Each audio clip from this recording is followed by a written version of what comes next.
Another innovation in our festival is movie night.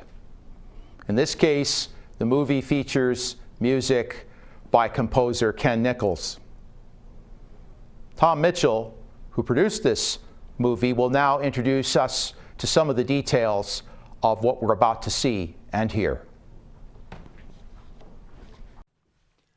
Hi, I'm Tom Mitchell, producer of Wheat City 1900's, Brandon's Golden Age, with a question mark after the title. Just try watching a documentary composed simply of narrative and image without music. The thing is dead. The right music brings it alive. Music cues the audience to a change in narrative, subject, or mood. It conveys color and emotion and reinforces the narrative content of the documentary. How lucky was I, making my documentary in a relatively small city like Brandon, to find a composer like Ken Nichols with the skill and musical intuition to contribute to my production. And what a pro! A few minutes of conversation, a look at the script, and off he went to write several distinct pieces to address the musical needs of the moment. And timelines were never a problem. And with my limited budget, he had to write with only a few instruments to work with. For Wheat City 1900's, he created music for clarinet, violin, cello, and piano. I was also blessed to have in Brandon, via the Brandon University School of Music, professional musicians of the first order to record Ken's work. What a feast. Thank you, Alla Turbanova, Leanne Zacharias, Catherine Wood, and Sandra Smith. So in Wheat City 1900's, you will hear, not necessarily in this order, Reflections, March in A, Reverie, Pacific Rag, The Immigrants, Engines of Progress, and For King and Country. In closing, thank you to the organizers of the Clear Lake Chamber Music Festival for including Wheat City 1900's in the program.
In historical accounts of the Wheat City, the first decade of the 20th century is often portrayed with a golden sheen.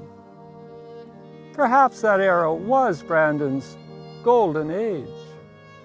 Canadian poet Pauline Johnson, a frequent visitor to Brandon, commemorated the Wheat City of that era in a poem titled Brandon, published in 1912, that gave poetic expression to the decade's promise of a golden future for Brandon.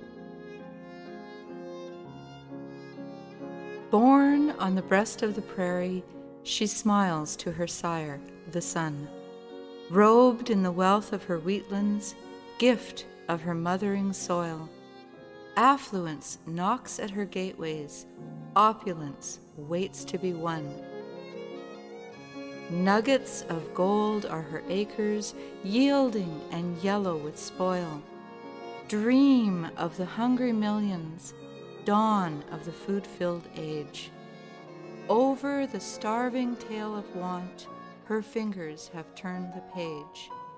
Nations will nurse at her storehouse, and God gives her grain for wage. Pauline Johnson. It was a decade in which men and women from around the globe were drawn to the Canadian West by the prospect of a new and better life. Brandon became the railway hub, second only to Winnipeg, for an expanding prairie wheat frontier. The Canadian Northerns spent $500,000 on a magnificent new hotel in the heart of the city. The Baptists made Brandon an important center of education. And the youthful A.E. Mackenzie made Brandon the home of the seed house of the West. Progress was everywhere. The Wheat City was the first town west of Superior to have hydroelectricity. The city's population more than doubled, and tree-lined streets spread through the city. As the decade progressed, the city's summer fair drew thousands, breaking one attendance record after another. At the end of the decade, the architectural landscape, mostly drab and undistinguished prior to 1900, featured big city architectural sophistication. What were the circumstances that shaped this era? Was the first decade of the 20th century really Brandon's golden age? Why does the era haunt Brandon, even now, with questions of rise and decline?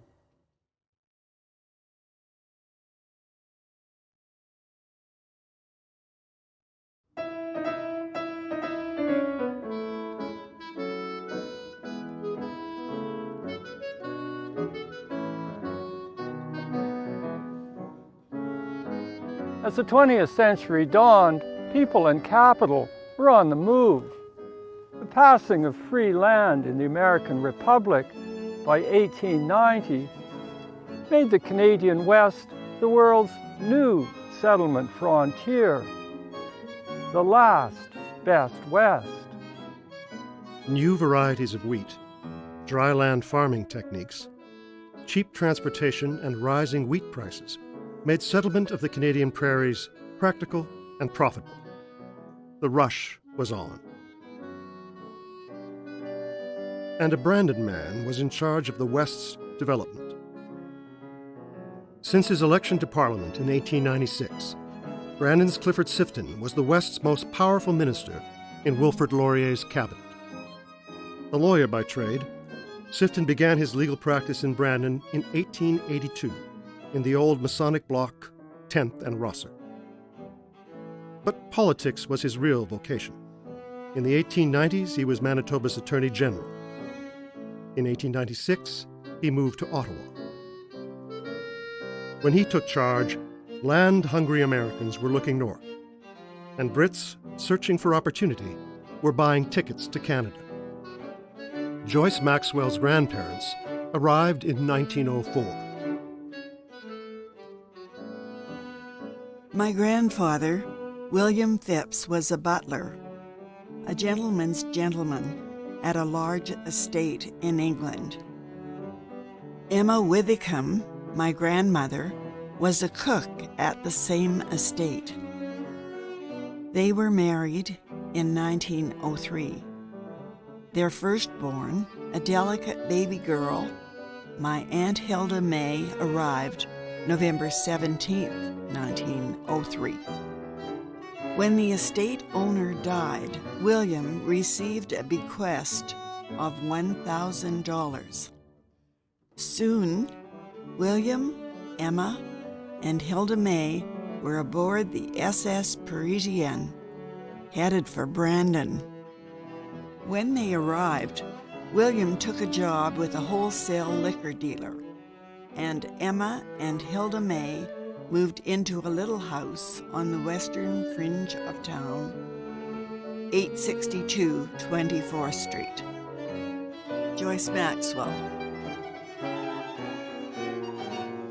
British and American immigrants were mostly welcome, but not all. In Sifton's time, notions of inherited degeneracy were widely embraced. The lower classes, it was said, were debased. Such bleak doctrines filled Strangers Within Our Gates, a turn-of-the-century account of immigration in Canada written by J.S. Wordsworth. In Strangers Within Our Gates, Wordsworth said that English orphans and paupers had inherited tendencies to evil. He cautioned that a degeneration of the Canadian people would result if too many of this class were allowed into the country. Brandon didn't need persuading. In 1897, the grand jury at the Fall Assizes claimed that the arrival of the Barnardo boys, British orphans, had spread crime in the region. In June 1899, when Hilda Blake, an English orphan sent to Canada at age 11, shot dead the wife of her Brandon employer, the Melita Enterprise said Canada did not need such blood with the taint of Cain. Even if paupers were allowed in, there weren't enough British and American immigrants. So Sifton extended his search to Europe, to Russia, and to the Austro-Hungarian Empire, where 1 million agrarians struggled to make a life. Soon Russian Doukhobors were passing through Brandon to the Yorkton region. Sifton's promotion of immigration from Central and Eastern Europe sparked fierce opposition. Federal and provincial elections in Brandon in 1899 and 1900 were fought over the issue of immigration policy. The Conservatives opposed what they termed the wholesale importation of undesirable immigrants from Southern Europe. John A. Macdonald's son, Hugh John, who came to Brandon in 1900 to challenge Sifton, said he wanted men of the same race as ourselves. He didn't object to men from Northern Europe, men of our blood and extraction, such as Swedes, Danes, Norwegians, and Germans. He did not want to have a mongrel breed in this portion of Canada. He did not want Slavs introduced among us, whether from Austria, Poland, or Russia, men who are practically serfs and slaves. He wanted white men. What did Sifton think? Though he opposed immigration from Asia, his was no British-only version of Western Canada. Above all, Sifton wanted agriculturalists. When I speak of quality, I have in mind something that is quite different from what is in the mind of the average writer or speaker upon the question of immigration. I think a stalwart peasant in a sheepskin coat, born on the soil, whose forefathers had been farmers for generations, with a stout wife and a half-dozen children, is good quality. Sir Clifford Sifton. When the census was taken in 1911, Brandon's population, 5,600 in 1901, had more than doubled to 13,500, and the British Protestant character of the place had been altered. Now 10% of the population hailed from Central or Eastern Europe. In 1901, there were 400,000 people in the prairie region from which Brandon drew its lifeblood. Now there were 2 million, and over 50% were foreign-born, Poles, Ukrainians, and Germans. Clifford Sifton's insistence that immigrants from Central and Eastern Europe were good quality had transformed the Wheat City and the West.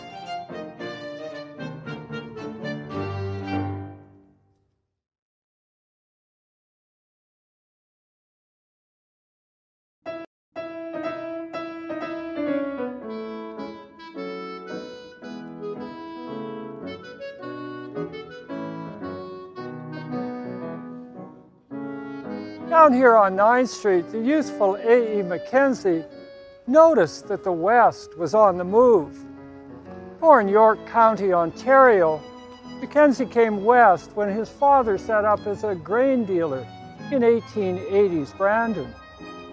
When the old man died in 1896, 26-year-old high school educated Albert Edward Mackenzie took charge. He gave the operation a new name, A.E. Mackenzie & Co., and gestured toward a rethinking of the business with a catalog, the 4-page First Annual. After a year or so of contemplation, in 1900, he imposed a radical new business plan. He spelled it out in the pages of the 4th Annual that also introduced the Brandon Seed House. Seed houses do not precede the agriculturalist, but follow him, he said. The time has now come. The development of this Western country demands the establishment of such a house. Mackenzie intended to serve both commercial farmers and gardeners, but his ambitions extended further. In a note headed, "Why You?" Mackenzie invited ordinary homeowners to explore his catalog. Perhaps you're neither a gardener nor a farmer, but you have a home. If you have a garden, you want vegetable seeds. If no garden, you surely have a lawn, and that means you want our superfine lawn grass mixture. If you have no lawn, perhaps you have a few yards of earth around your home for flowers. Beautify your home. The Seed House of the West. A.E. Mackenzie. It was a formula for success. Soon Mackenzie was able to grow his 22-page 4th Annual to the 72-page 8th Annual, and now striking images, the work of highly skilled commercial artists, graced the covers of his catalogs. The 1905 Annual featured Mother Nature spreading seeds. In the 1906 Annual, the creation of Saskatchewan and Alberta was celebrated. The back of the catalog reported the growth of the enterprise. 2,000 customers in 1900 had grown to 50,000 in 1905. In the 1908 Annual, Mackenzie could proclaim his company Western Canada's greatest seed house. In 1909, the Annual carried news of a Calgary office for the company. The covers captured your attention. The proclamations inside sold products. Mackenzie repeatedly invoked the authority of S.E. Bedford, superintendent of the Brandon Experimental Farm. The Brandon Seed House carried seeds best adapted to the country, as recommended by Superintendent Bedford and confirmed by practical experience. The Seed House of the West offered vegetables based on tests made by Superintendent Bedford on the government farm Brandon. Mackenzie's grass seed mixture was the result of years of experimental tests made by Superintendent Bedford. Mackenzie's workforce was predominantly women, the cheapest labor available. Turn-of-the-century employment opportunities for women in the paid economy were limited and generally poorly paid. While nurses and teachers could make $450 a year, female industrial workers at the Brandon Seed House stood to make wages comparable to a domestic servant, around $140 a year. Mackenzie also employed field workers drawn from a growing pool of unskilled immigrant labor.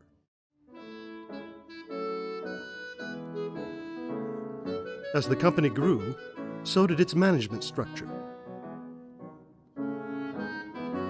When A.E. took charge, the business of the Brandon Seed House was conducted from a small wood frame building here at number 30 9th Street.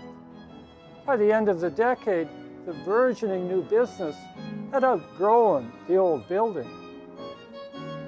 This impressive new headquarters, designed by Winnipeg architect Thomas Sinclair, was occupied in 1911.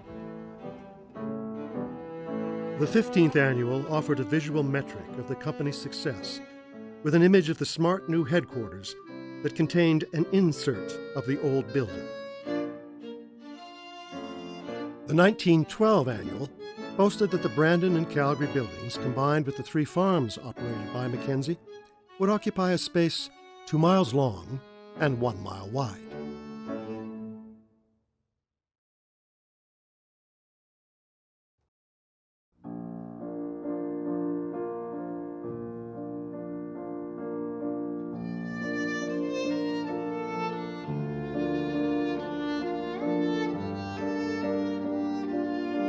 When S.J. McKee left Rapid City in 1889 after nearly 10 years' residence, Rapid City Baptists spoke of their respect and love for him. Those who had come under McKee's influence as principal of the Rapid City Academy were wiser and better. He had prepared them for the highest usefulness in their life and the enjoyment of eternal happiness in the life to come. McKee, an 1872 graduate and silver medal winner at the University of Toronto, arrived in Rapid City in 1880 from a teaching position at the Canadian Bible Institute in Woodstock, Ontario. McKee came west to Homestead and perhaps to teach at the new Prairie College, just established 2 miles north of Rapid City as a Baptist seminary by Dr. John Crawford. Prairie College fell apart by 1883, but McKee stayed on and established the Rapid City Academy.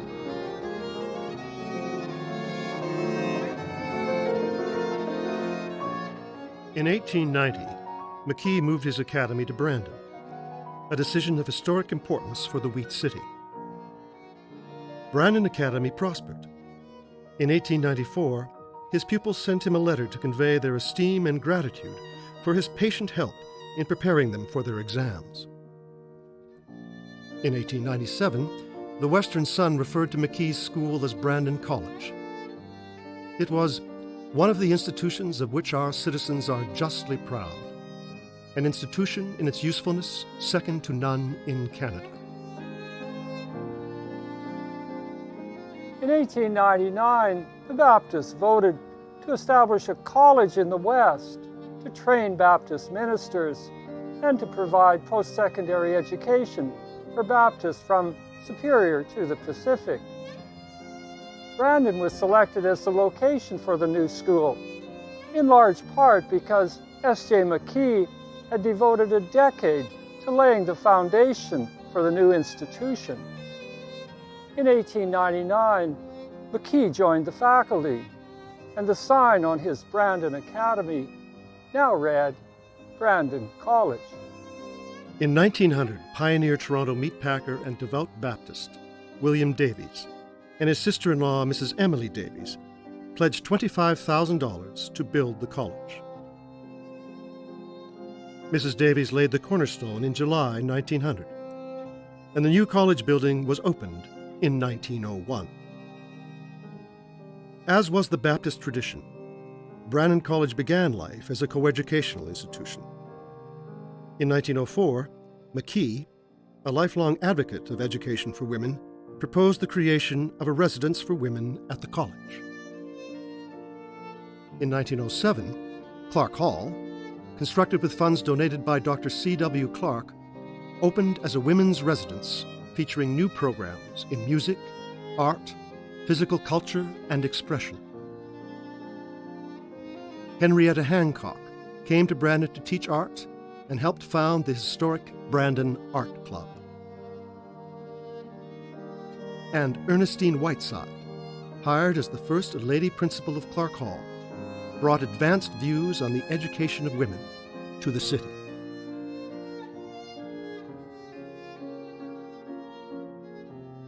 The rank of a woman consists in the fullness of her womanhood. Every day the possibility for this fullness increases. Scarcely a path is not now open to a woman's following. The The process of change is disturbing, but necessary to progress. Raising the rank of women is raising the national life. Where there is power to do well, should there not be the right to do freely? There need be no fear of a social revolution from this widening the sphere of opportunity for women's activities. Our duty is to realize the fullness of our womanhood, to discover our possibilities and develop them, to discipline our powers so that they may be the sure and ready servants of a firm will and tender conscience, directed in whatever sphere. And the doing of this is simple: education. Ernestine Whiteside. In Manitoba, under legislation approved in 1877, the University of Manitoba approved courses and conferred degrees. Colleges such as the Methodist Wesley College in Winnipeg could grant degrees in theology, but had no power to confer degrees in arts or science. And so it would be for Brandon College. Brandon College students would receive their degrees from an institution privileged by the state as the sole degree-granting institution in the province. Baptists adhered to a strict separation of church and state. There would be no affiliation of Brandon College with the University of Manitoba. Delegations traveled to Winnipeg to seek university status for the Western School, but there would be no Manitoba charter for Brandon College. The Baptists found a solution to this impasse in 1910 through affiliation with the independent Baptist McMaster University in Toronto, chartered by the Government of Ontario. The connection between the two institutions had always been strong. In 1899, McMaster students had sent the new college this massive oak ceremonial podium, used even now during Brandon University convocations. And in 1904, McMaster University awarded S.J. McKee an honorary degree for his pioneering educational work in the West. In 1912, Brandon College held its first convocation, a special McMaster convocation, during which degrees in arts and theology were conferred on Brandon College students at a ceremony in the crowded Opera House, second floor, Brandon City Hall. Following the ceremonial rites, the new graduates stayed behind to form the Brandon College Alumni Association. J.C. Bowen, a Winnipeg native, who would go on to a career as a Baptist minister and the longest-serving Lieutenant Governor of Alberta, was elected the association's first president.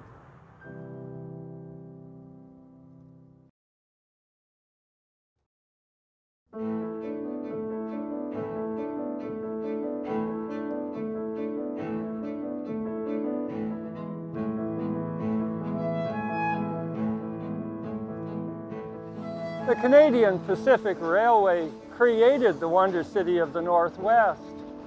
In turn-of-the-century Brandon, railway technology continued to drive the growth and development of the city. In 1905, with growing rail traffic, the CPR constructed a new roundhouse and yards east of First Street. In 1911, a Brandon landmark appeared when the Beaux-Arts-style CPR passenger depot was constructed at the foot of 10th Street. The Canadian Northern came to town in 1899 with a nondescript terminal at 9th and Princess. Canadian Northern yards were built south of Victoria Avenue to service its engines and rolling stock. In 1911, on the site of its original depot, the company delivered big city elegance and grandeur to the Wheat City with the construction of the historic Prince Edward Hotel. Price tag, $500,000. In 1906, the American-based Great Northern invaded the Canadian prairies. Canadian-born James J. Hill built his line north from North Dakota to Brandon. with direct links to St. Paul, Minneapolis, and Chicago. The Great Northern was allowed to run its rail from the west along the south side of Pacific Avenue, right into the heart of town. The Great Northern Passenger Depot, freight sheds, grain elevators, capacity 20 million bushels, and roundhouse were constructed right across the street from the Canadian Pacific. In 1912, railway lines radiated from the city across the country and south into the United States. The railway was old technology. Hydroelectricity, a power source for new industrial technology, was a big story in turn-of-the-century Brandon.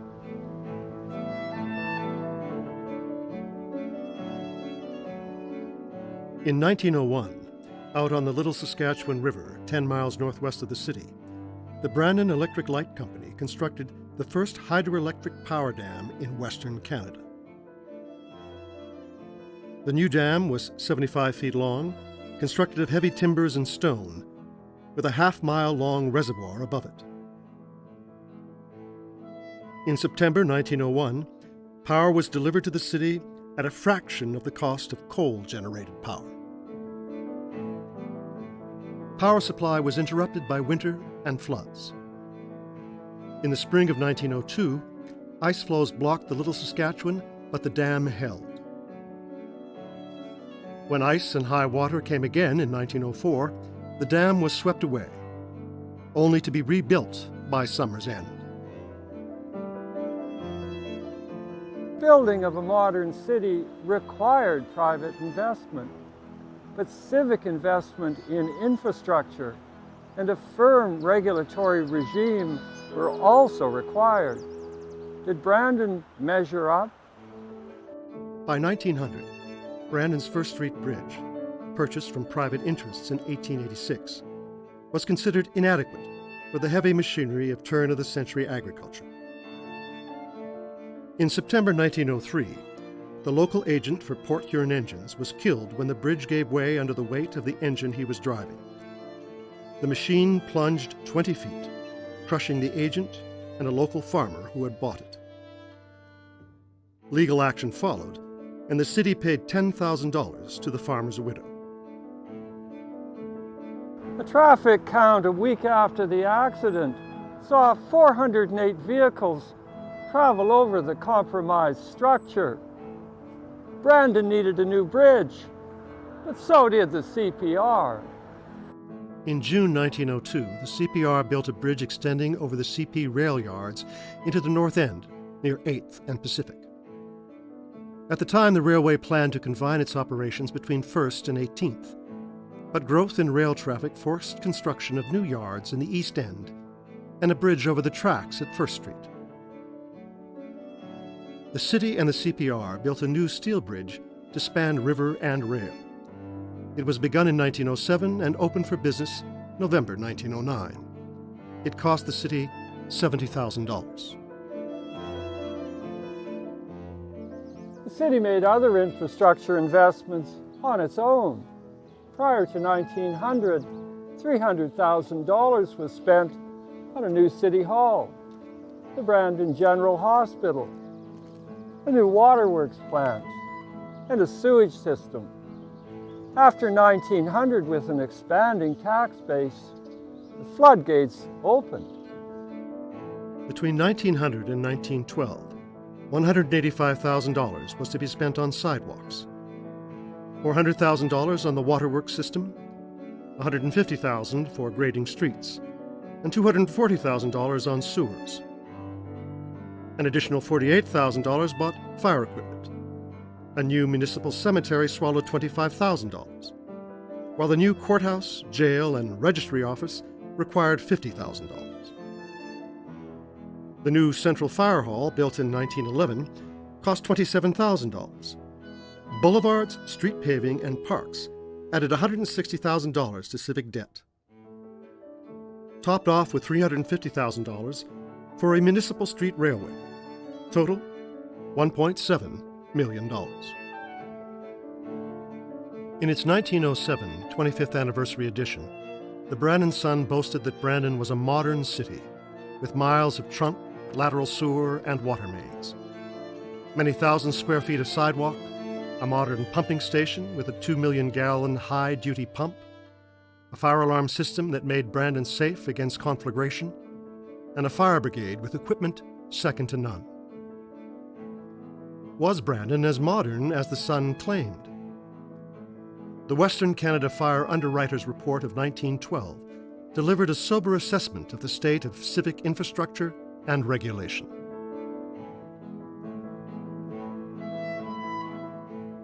Building regulations are very meager.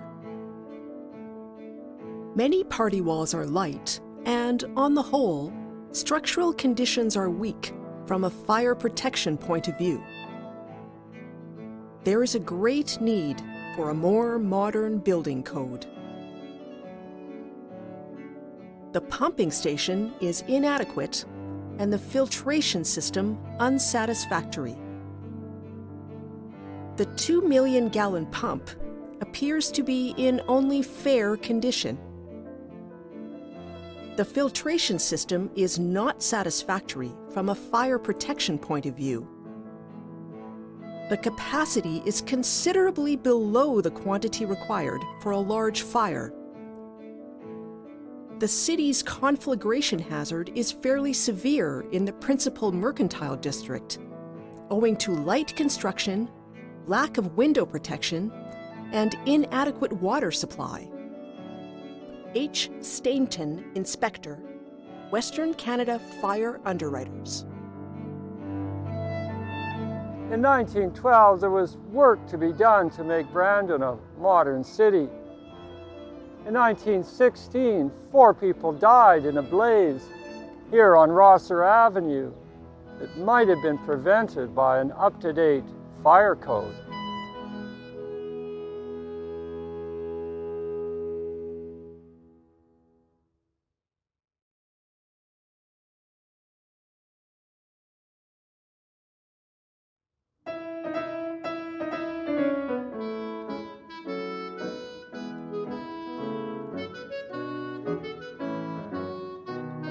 In 1900, the appearance of St. Paul's Presbyterian and First Methodist here on opposite corners of 8th and Lorne marked the beginning of an era in which Brandon's modern cityscape was forged. Hard on the heels of the Presbyterians and Methodists, the Baptists built Brandon College. Constructed of Manitoba limestone and local brick, it became an instant landmark on the western fringe of town. In 1902, $250,000 was invested in new blocks, factories, stores, and residences. The Brandon binder twine factory appeared in the North End. The Imperial Hotel and Zink Brothers store, combined with the Empire Hotel, completed in 1903, redefined the north side of Rosser Avenue. First Baptist Church, announced in 1903 and completed in 1904, took up a distinctive position on the Avenue of Churches, running from 11th to 4th, including First Church and St. Paul's on 8th Street, anchored by the new St. Augustine's, consecrated in 1903, its fine interior completed in 1905. In 1904, more progress. 250 buildings of all kinds, valued at over $500,000, were constructed in the city, and the population surpassed 8,000. The list included the Arlington Hotel, the new industrial display building built to replace the Crystal Palace, blown apart in a storm, the Mallet Block on Rosser, the Brandon Club, a 2-story brick and stone structure on 11th Street, and the massive Alexander Block on 10th Street. Park School was also on the list, built of brick and stone, with a second-floor meeting hall to accommodate 800. Its opening was front page news. More landmark construction followed in 1905. In May, the construction of a home for the YMCA opposite City Hall on 8th Street was announced. The Strathcona Block joined the Alexandra Block on 10th Street. The Canadian Bank of Commerce began construction of its impressive branch on the northwest corner of 10th and Rosser, and the Bank of Montreal announced construction on the southeast corner. The pace of growth continued in 1906 and 1907 with the addition of Clark Hall to the original Brandon College building, the construction of the impressive new Merchants Bank here at 11th and Rosser, the courthouse at 11th and Princess, and Alexander School facing south on the corner of 11th and College. Along Victoria Avenue, the appearance of a new armory in 1908, Victoria Avenue Methodist Church in 1909, and the Wheat City Arena later in 1912 gave architectural definition to Victoria Avenue. 9th Street from Pacific to Princess was redefined in 1910 and 1911 with the construction of the new A.E. Mackenzie Company headquarters, the Clement Block, and the massive Prince Edward Hotel. The construction of the Prince Edward Hotel and the new Central Fire Station joined the City Hall, constructed in 1892, to define Princess Avenue. Controversy had erupted over the fate of the historic tower at the old fire hall, inspired by the bell tower at the Basilica of Santa Maria, Venice, Italy. Architect W.H. Schillinglaw termed the tower's destruction an act of vandalism. The era left a transformed cityscape, but even more. A new vocabulary was required to describe the sophistication of the Gothic revival influences evident in St. Augustine's Church, St. Matthew's Cathedral, and First Baptist. The influences of the Chicago School in the shape and on the face of the Alexander Block, the Strathcona Block, and the A.E. Mackenzie Building.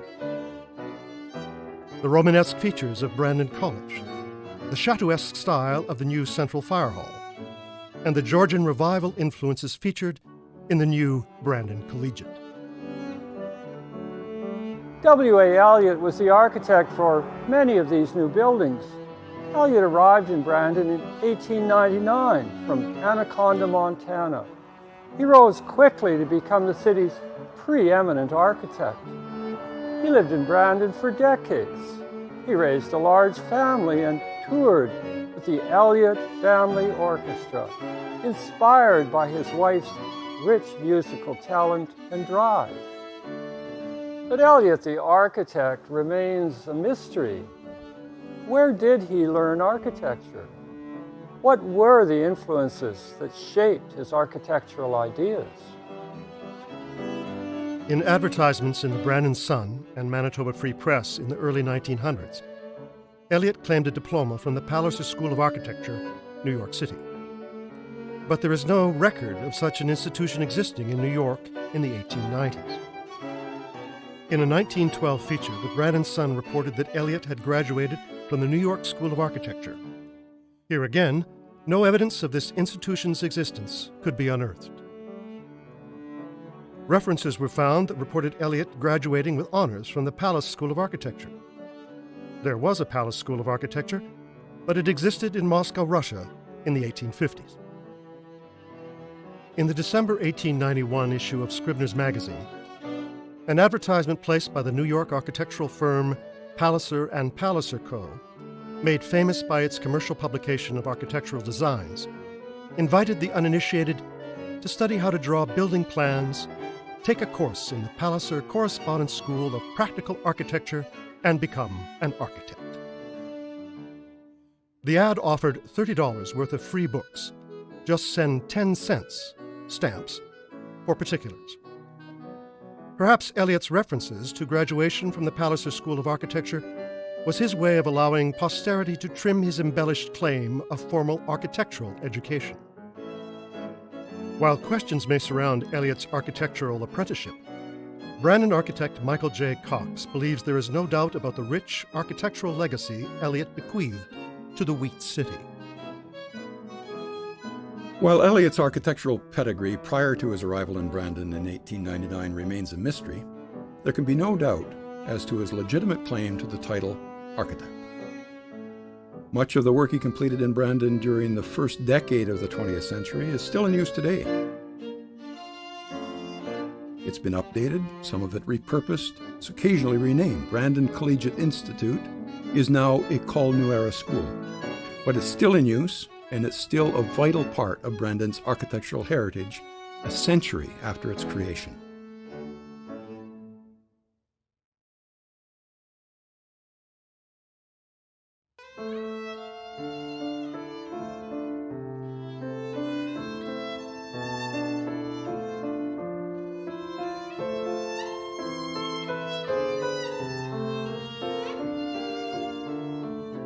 In the Victorian era, women were expected to be selfless in their devotion to family.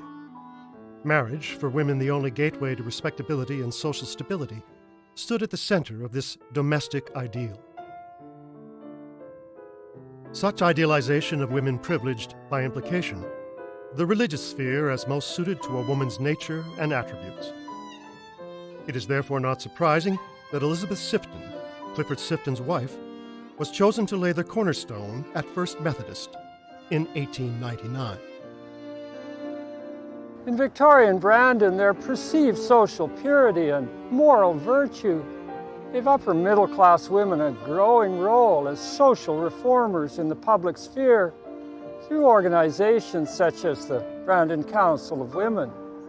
The council was formed in 1895 during a visit to the city of Lady Aberdeen, the wife of Canada's Governor-General. Aberdeen told Brandon women that the council's purpose was the welfare of the community, the betterment of Canada as a whole, and the betterment of conditions affecting women and children. She was a powerful model for women's entry into the public sphere and gave women's roles as social reformer and social purifier legitimacy. In Brandon, the council was led by a woman whose credentials as a reformer may have passed even activist Lady Aberdeen. Jessie Turnbull McEwen was a feminist with a remarkable pedigree. In the early 1880s, she was a member of the Toronto Women's Literary Club that advocated for better working conditions for women, prohibition, and women's suffrage. In 1883, when the club became the Canadian Women's Suffrage Association, Turnbull was elected its first president. She was the first woman in Canadian history to lead a national feminist organization. In 1884, McEwen came west with her husband and established a farm and an impressive residence, Tullakewen, just north of Brandon. McEwen served as president of the Brandon Local Council for Women from 1895 until 1916. Under her leadership, the council lobbied for a change in the age of consent affecting sexual relations from 16 to 18, making sexual intercourse with a woman under 18 a criminal offense. It petitioned City Council for a curfew law to address the evils of children being allowed to roam the streets. It campaigned to end the practice of sending the mentally ill to jail for examination before entering the Brandon Asylum. It created a Travelers' Aid Fund to support pauper children sent to Canada. And it campaigned to end the consumption of alcohol in the Wheat City. McEwen was also the president of the local Aberdeen Association, created to distribute books to rural families. Brandon women had other opportunities to enter the public sphere. The Salvation Army had come to Brandon in the 1880s. In 1907, a new citadel was constructed at 7th and Princess. From here, the women of the Army sought to reclaim criminals, prostitutes, alcoholics, and derelicts for a better life. Other Brandon women, East End sex workers, with a focus of social reform campaigns to purify the city's social order. In May 1905, a provocative headline in the Brandon Sun asked, "Is Brandon bad as alleged?" In a subtitle, the Sun shared collegiate principal W.N. Finley's claim that if the names of Brandon men who patronized East End brothels were made public, There'd be divorces across the city. The story below described the appearance of a delegation of 150 citizens, a newly formed Citizens League, before City Council to demand action to rid the city of East End prostitutes. There was talk of the blemish that sapped and absorbed the young life of the city, and that total extermination was the only remedy. City Council formed a committee that the Citizens League condemned as simply a flank action that ignored the demands of the League for an immediate assault on the East End brothels.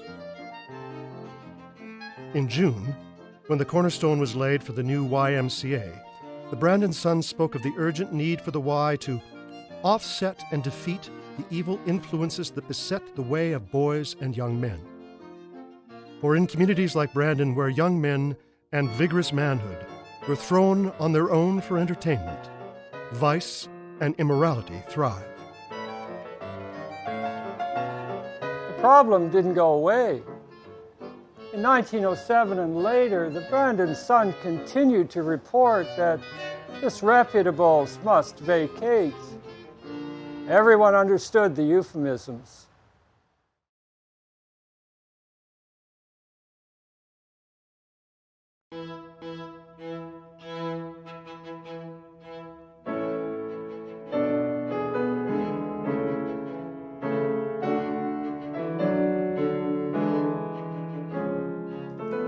Did Brandonites have moral obligations beyond the boundaries of the town? Stories that appeared in the Brandon Sun about a war in far-off South Africa offer clues to the claims made on the moral imaginations of Brandonites in 1900.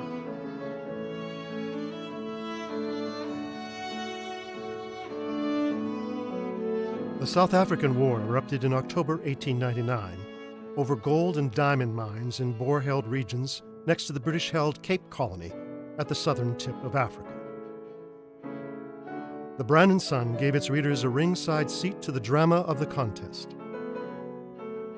In the fall of 1899, Boers mounted strikes into British territory and put British garrisons under siege. Canadian imperialists called on Canada to defend the Empire, and soon a volunteer citizens' army of Canadians, including Brandon recruits, was on its way to South Africa. When British troops, eventually numbering 350,000 British regulars and some 100,000 colonials, broke the Boer sieges, invaded Boer territory defended by a ragtag army of 88,000, and captured the Boer capital, Pretoria, the Sun cheered. And the Sun frowned on those lukewarm imperialists who failed to greet the British triumphs with unrestrained enthusiasm. Brandon's lukewarm imperialists were not alone. Even Governor General Minto had reservations about the war. In a letter to his brother, he said, "We shall win and get all South Africa, but how shall we get it? And what a nice heritage of bad feeling we shall have."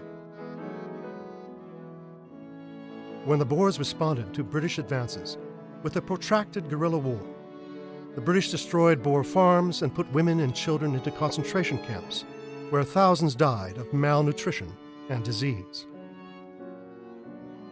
Brandon boys at the front sent home first-hand reports of the war.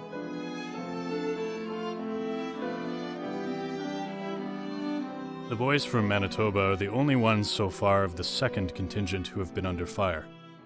The boys all like the fighting, but there's one thing that I don't like, and that is every Boer house we come to, we rob and then burn to the ground and leave the women and children homeless. The men are all at the front. We took thousands of horses and cattle into Bloemfontein that we helped ourselves to.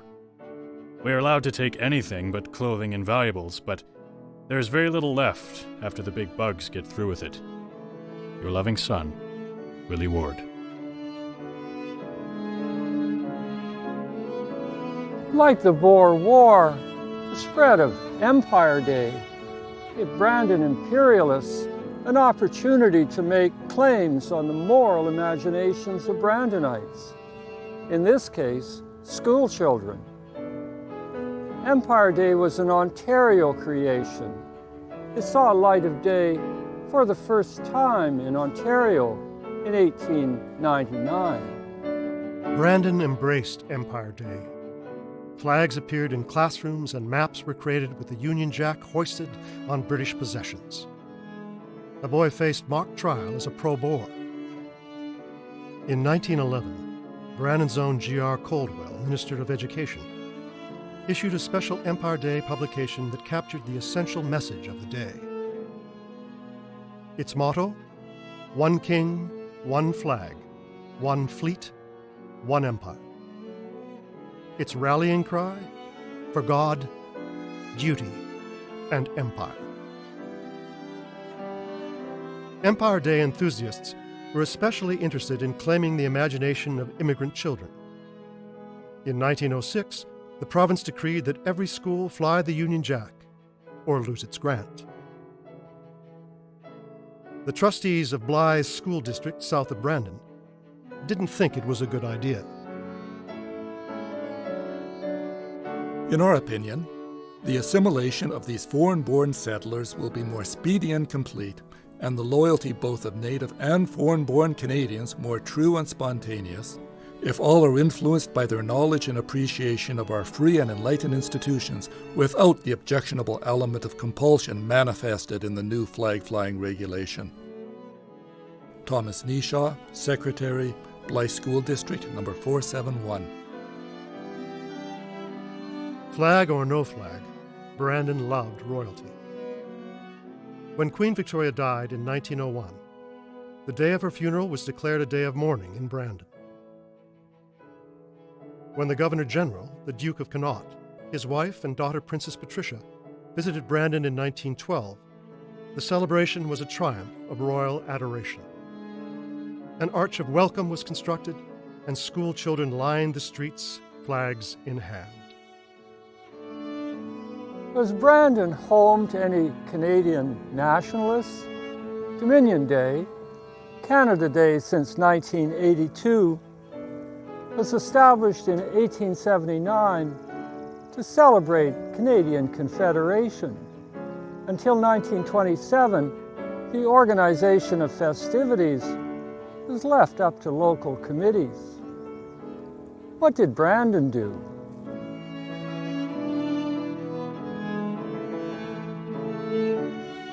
In 1893, the Clan Gordon invited Brandonites to celebrate Dominion Day by attending the Great Caledonian Games that featured positively the last appearance and exhibition in wrestling, etc., of the world champion in this country, C.J. Curry.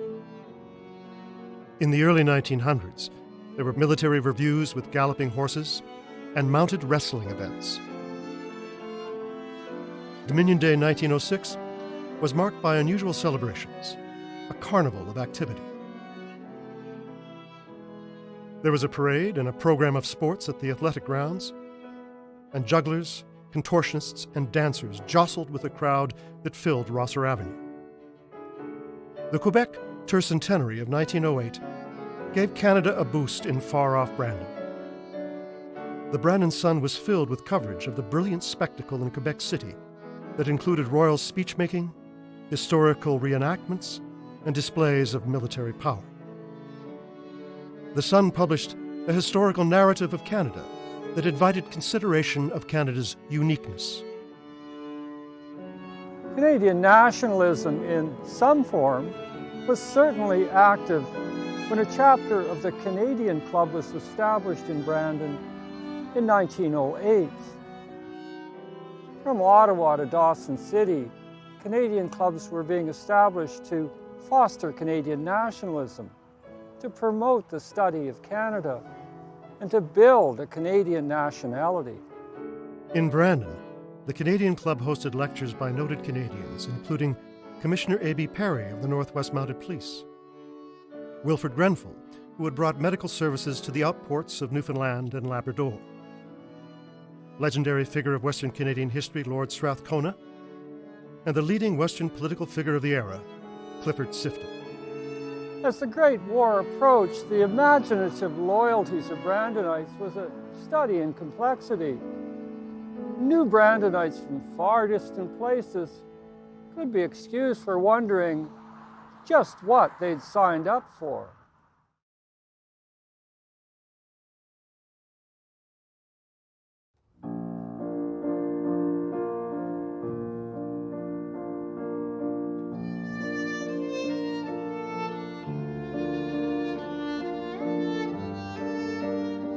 Turn-of-the-century Brandonites embraced the era's growing mass culture of popular entertainment and consumer experience.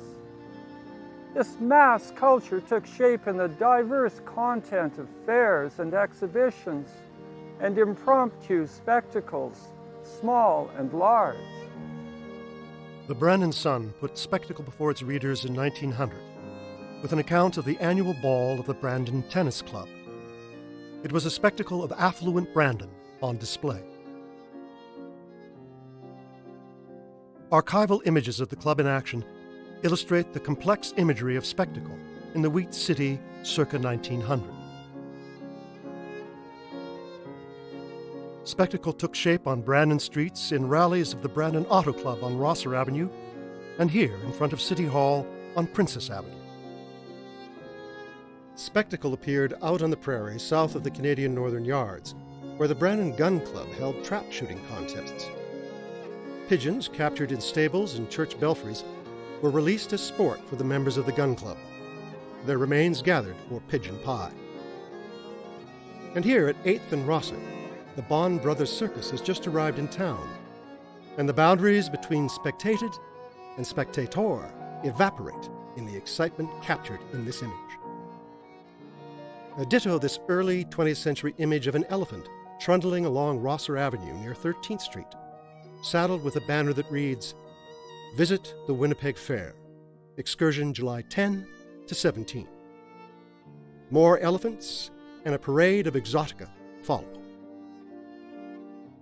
Organizers in Brandon fashioned spectacles that made the Wheat City a destination point for exhibitors and fairgoers from across the West. Brandon's biggest annual spectacle was the Summer Fair. From 1897, the original agricultural exhibition was refined into a spectacle that included industrial displays, grandstand attractions, a midway, and bigger crowds. In 1902, excursion trains brought thousands to the fair. They packed the grandstand to see the great Pascatal, aerial contortionist, dive from his tower high in the sky. They traveled the midway to see the Four Rianos burlesque monkey act, or watch Bosco, the live snake eater, in action. At the far end of the midway, crowds surged around a wild man recently captured in Cuba during the Spanish-American War, now chained up and on exhibit for all to see. In 1904, the new industrial display building was filled with displays by local firms. The 1905 spectacle included the exotica of First Nations dress and culture. The Brandon Sun reported that the noble red men, attired in all their gorgeousness, marched by the grandstand to the sound of the tom-tom. The powwow performed for the grandstand audience was a chilling affair, and if the pleasure of the actors was proportionate to their exertions, they were to be envied. In 1905, the criminal code threatened imprisonment for any First Nations person engaging in what the code termed an Indian dance, and any Indian or other person who encouraged such performances was subject to the same penalties. No matter. In February 1906, local Sioux leaders, including Chief Wanduta, who had faced prosecution in Rapid City in 1903 for his role in the Rapid City Fair, arrived in Brandon to negotiate the terms of a return appearance at Brandon's Summer Fair. The removal of the threat of prosecution had to be part of the arrangement made between the Sioux and the Fair Board. Perhaps the board had an understanding with Crown officials might have brought such a prosecution. The Sioux continued to be an important attraction at the summer fair until 1911, when, pressured by the Brandon Social and Moral Reform Council and the Department of Indian Affairs, the board voted to discontinue the practice of encouraging pagan Indians from attending our fair, and that in future no concession of any kind be offered them. Fair organizers in the Turf Club found common interest in promoting racing events at the fair that made the grandstand and racing oval a spectacle of fast horses and betting spectators. The Brandon Sun called Thursday, July 16, 1908, the greatest day in Brandon's history. Greatness was a measure of spectacle. A crowd greater by thousands than at any past exhibition had attended the fair that day. 7 excursions put on by the Canadian Pacific, the Canadian Northern, and the Great Northern filled the city with fairgoers. The summer exhibition was joined in 1906 by the Brandon Winter Fair, a spring spectacle of agricultural excellence. To house the new spectacle, the Brandon Winter Fair and Livestock Association purchased land at 10th and McTavish, where the massive new Brandon Winter Fair building was constructed in 1907. In 1912, the Winter Fair building was joined by the Wheat City Arena here at 11th and Victoria. For generations, it served as the principal show ring for the fair and as the finest hockey arena in the West.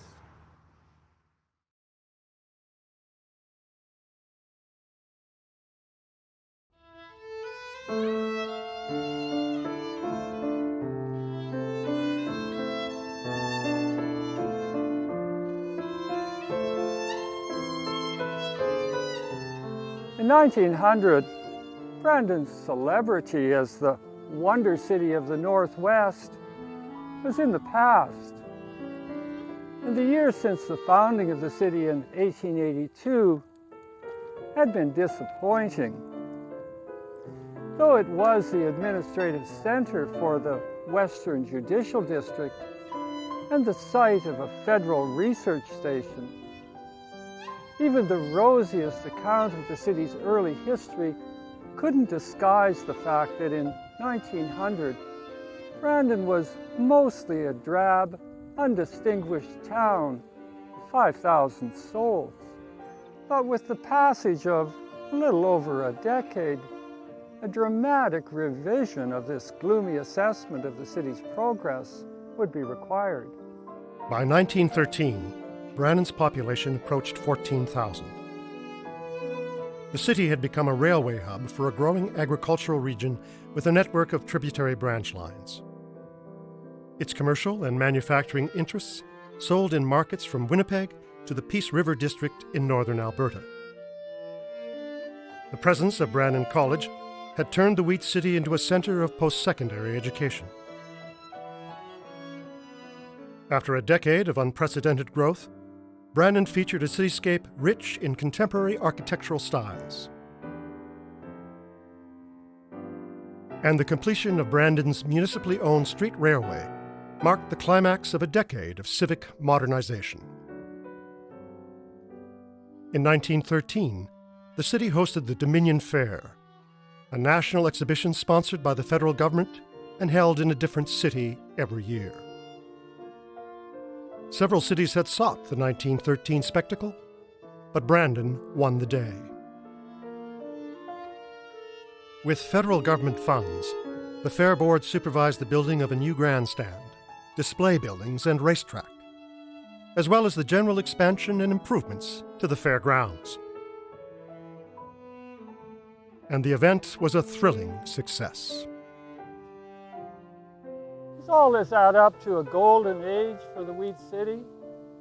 A close examination of Brandon's Edwardian years leaves the era's golden hue a bit tarnished. Still, no period in Brandon's history comes closer to deserving the effusive praise implied in Golden Age. But there were clouds on the horizon. Investment and employment in the West were in sharp decline. The era of unprecedented railway construction, urban development, immigration, and prairie settlement that had driven the growth of the Wheat City was coming to an end. And optimism in the future prospects of Brandon, that intangible but most powerful feature of the era's history, was sinking. In Europe, sabers were rattling. A few miles east of Brandon at Camp Sewell, 6,000 summer soldiers, members of militias from across Manitoba, were getting ready for combat. Nothing would prepare them or the Wheat City for what was coming.